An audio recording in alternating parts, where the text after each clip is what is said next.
இன்றைக்கி சாத்தூர் பாரம்பரிய சமையலில் சிலேபி பண்ணுறது எப்படின்னு செய்து காட்டுறேன். அதாவது நான் இதுக்கு தனியாக மாவு எதுவும் ரெடி பண்ணலை. வீட்டில் இருந்த இட்லி மாவு தான். இட்லி மாவு ஒரு 2 கப்பு எடுத்து வச்சுருக்கேன். இந்த இட்லி மாவு வச்சு எப்படி சிலேபி பண்ணுறது அப்படின்னு செய்து காட்டுறேன். இதுக்கு 1.5 கப்பு, 2 கப்புக்கு 1.5 கப்பு ஜீனி எடுத்து வச்சுருக்கேன்.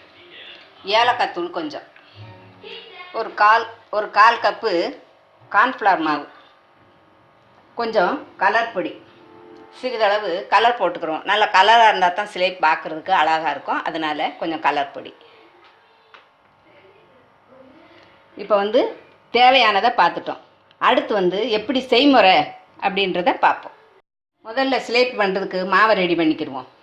இந்த இட்லி மாவு கூடவே ஒரு 1/4 கப்பு இந்த மாவை போட்டுக்கிடுவோம். கார்ன்ஃப்ளவர் மாவு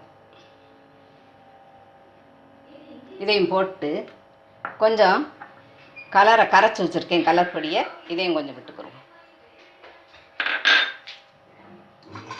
இதை நல்லா மிக்ஸ் பண்ணிக்கிடுவோம்.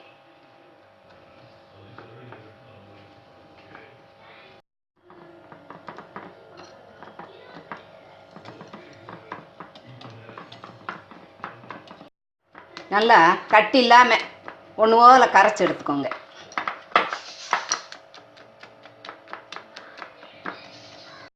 பாருங்கள், நம்மளுக்கு சிலேபிக்கு வேண்டிய மாவு ரெடி ஆயிடுச்சு. அடுத்து நம்ம பாகு காய்ச்சிக்கிறோம். சீனி பாகு. கடாயை அடுப்பில் வச்சு 2 கப்புக்கு 1.5 கப்பு ஜீனி எடுத்திருக்கேன்.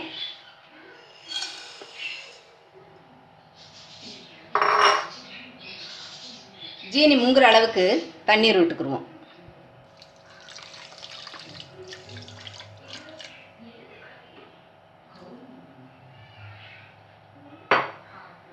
இது கூடவே கொஞ்சம் ஏலக்காய் தூள் போட்டுக்கணும். இந்த ஜீனி நல்லா கரையட்டும். கரைஞ்சி கொஞ்சம் நேரம் ஒரு கம்பிப்பாகு வர்ற அளவுக்கு நல்லா காய்ச்சி எடுத்துக்கிடுவோம்.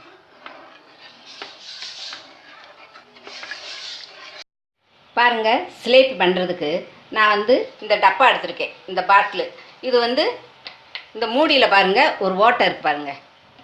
நம்மளுக்கு புளியறதுக்கு ஈஸியாக இருக்கும். அதனால தான் நான் இந்த பாக்ஸ் எடுத்து வச்சுருக்கேன். ஒரு சிலர் நீங்கள் புனல் இருந்தால், வீட்டில் இந்த ஆயில் பேப்பர் இருந்தால் அதில் கூட கூம்பு மாதிரி செய்து நுனியில் ஒரு மூலையில் லைட்டாக கட் பண்ணி விட்டுக்கோங்க. சின்ன துவாரமாக போட்டு வச்சுக்கோங்க. அதுவும் நல்லா புளியலாம். நான் ஈஸியாக இருக்கிறதுக்காக இந்த பாக்ஸ் எடுத்திருக்கேன். இதில் இப்போ இந்த மாவை இந்த பாக்ஸில் விட்டுக்குருவோம். சிலேபிக்கு வேண்டிய ஜீனி பாகு ரெடி ஆயிடுச்சு. இந்த பதத்துக்கு இருந்தால் போதும். ரொம்ப இருந்தாலும் நம்மளுக்கு சரி இருக்காது. அதனால் இந்த லெவலுக்கு இருந்தால் போதும்.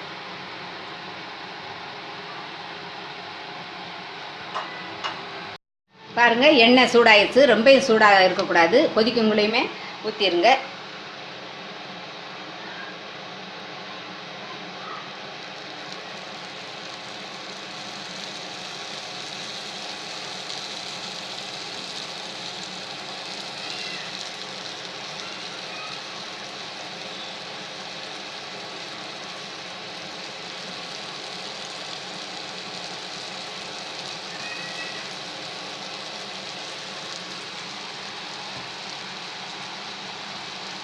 போதும். வேக விட்டு நல்லா திருப்பி போட்டுக்கோங்க.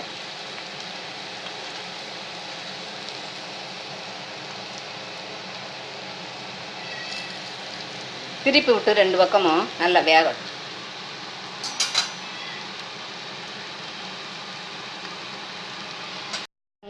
நல்லா வேகவும் நல்லா முருக விட்டு எடுங்க. நம்மளுக்கு சாப்பிட்றதுக்கு நல்ல முறுக்கு நல்லா இருக்கும்.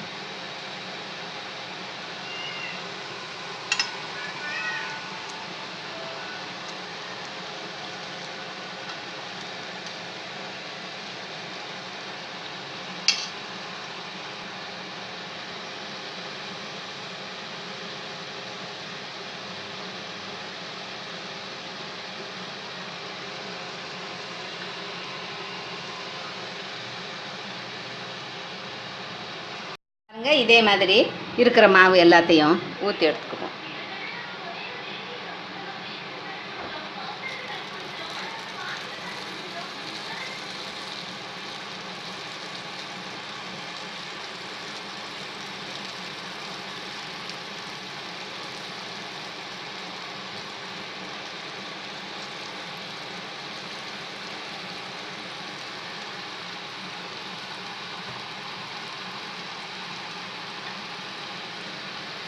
திருப்பி திருப்பி விட்டு நல்லா வேக விட்டுருங்க. வேக விட்டு சீனி பாகில் எடுத்து போட்டு ஊற வச்சுக்குவோம்.